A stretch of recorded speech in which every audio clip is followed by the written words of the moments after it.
Lady Pink is an artist brimming with contradiction. Today, she lives in pastoral upstate New York, far from the chaotic city where she found her passion and her fame. She's an immigrant who paints symbols of Americana, a classically trained artist who was once an outlaw graffiti writer, and a female pioneer who made her mark in a form of expression dominated by men.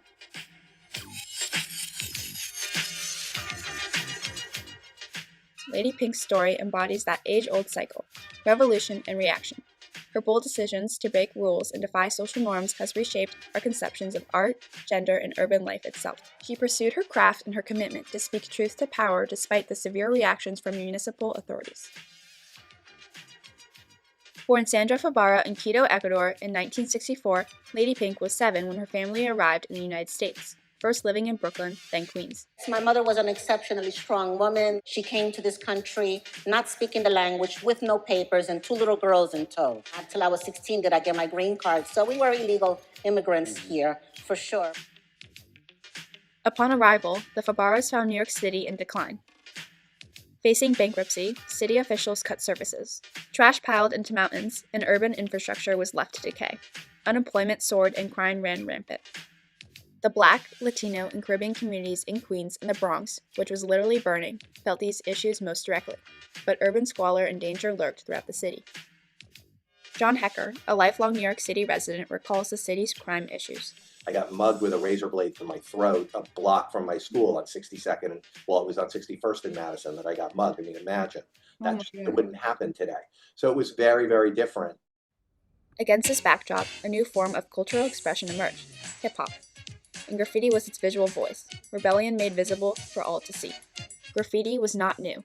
Humans have marked walls since antiquity, including ancient inscriptions in Rome and Egypt, as well as political messages on the walls of Pompeii.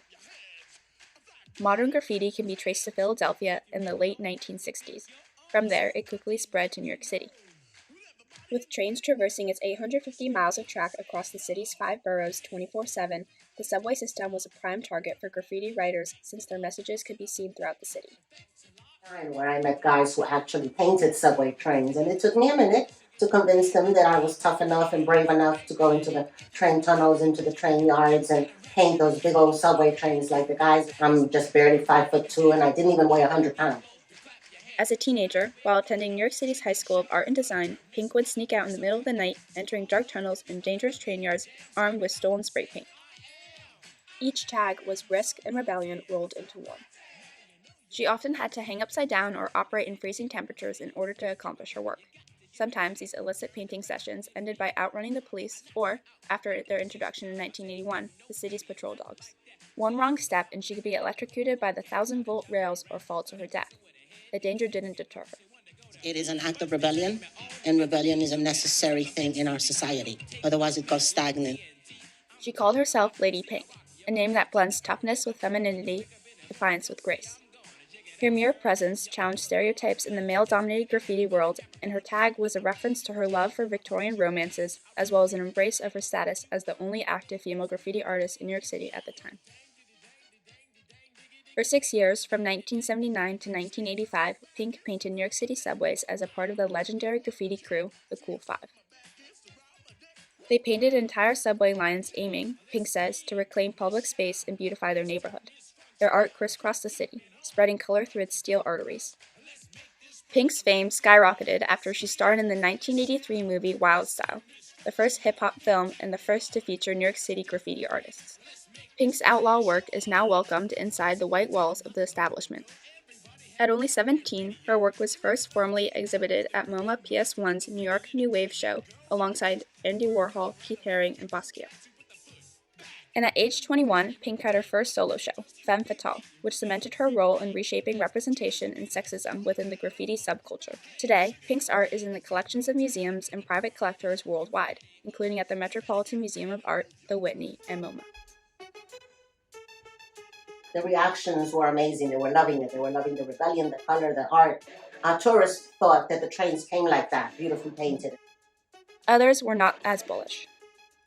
I guess, you know what, I was mixed on it. There were times where I was like, that's so cool, it's New York, it's gritty, it's cool. And there were other times you're like, when it was on the windows and stuff. The artistic rebellion of the 1970s and 80s met fierce reaction from city leaders, especially Mayor Ed Koch. I hate graffiti. It represents a lack of control, loss of control, and they can't have that. It's a visual representation that they've lost it. Trains were whitewashed, barbed wire erected, laws enacted making graffiti a felony, artists arrested, and dogs unleashed in the train yards. See, my generation was fully immersed in an all-out war with the man, with the transit authority. They were the evil people who were erasing our work from the subway cars, and we needed to paint more, and they were arresting us. It is my vision of what would have happened to me if I'd been arrested as a teenager writing graffiti. We didn't consider ourselves hardcore criminals in any way. People get arrested, your lives is ruined. In the death of graffiti, Pink foresaw the city's war against the world and the erasure of women's voices from public spaces. By 1985, the risk outweighed the reward. Pink abandoned underground graffiti, but not artistic expression. As Lady Pink evolved from vandal to vanguard, so too did her art, but her messages remained defiantly political. That I was mentally strong, and I think a feminist since the very beginning. Her canvases speak of strength, defiant woman, urban struggle, and the pulse of communities ignored. Her piece, Activism is Never Done, confronts poverty, incarceration, and teen pregnancy.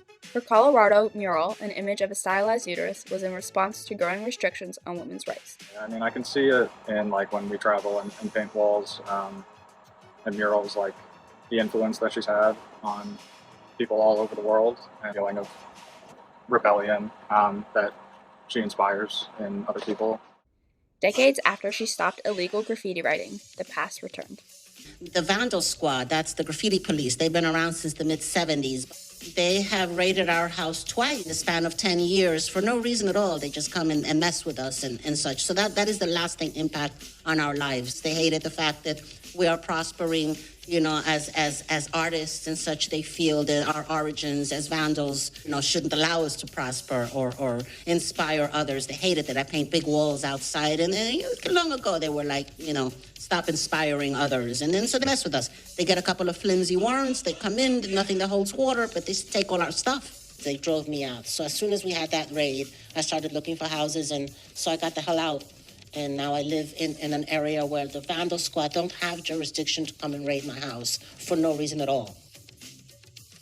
In 2013, when developers whitewashed 5 Points, home to 45 murals, including Pink's, she joined a lawsuit that made legal history, affirming graffiti's place as art, not vandalism. I don't know what my legacy will be. It is, you know, I don't write my own. I've been a role model for lots and lots of young people to take up arms and do art. Today, in between working on commission pieces, gallery shows, and corporate gigs, Pink wields her influence and experience to guide the next generation. She mentors young artists, many of them at Frank Sinatra School of the Arts in Queens, teaching them to claim both space and value. Why ask permission when you have to go through so much paperwork just to be denied? Just take matters into your own hands if you're brave enough to change society as we know it. Through workshops, murals, and spray paint, Pink has put women of color into the historical and political discourse. Her narrative is one of courage, creativity, inclusivity, and change, a revolutionary spirit brought to life in full color. Well, Lady Pink is really important because we need to have representations of women in many different, you know, areas, especially the arts and especially street art. And I still like go and look at her work and like, you know, there's so many stories being told in it, and I'm like very grateful for her being this honest, you know, storyteller. It makes me know it's possible. Patton embraces Pink's revolutionary spirit. In reaction to George Floyd's death, she took to the streets of Soho to paint graffiti on the boarded storefronts. It's revolutionary to be an artist and to do street art because, you know, like we can actually take thoughts and make something physical, you know, to help drive things forward. 45 years after her first tag, Lady Pink still paints messages for her adopted country in spray paint, now in broad daylight. I will paint a big fat Donald Trump in a diaper tinkling on the Constitution wherever you let me. This is what I want. Her wit is as sharp as her purpose to challenge, to reclaim, and to revolutionize society.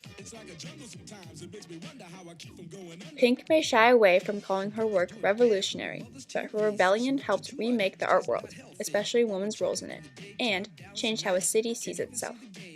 I have a voice, I have a platform, and I'm going to use it ruthlessly.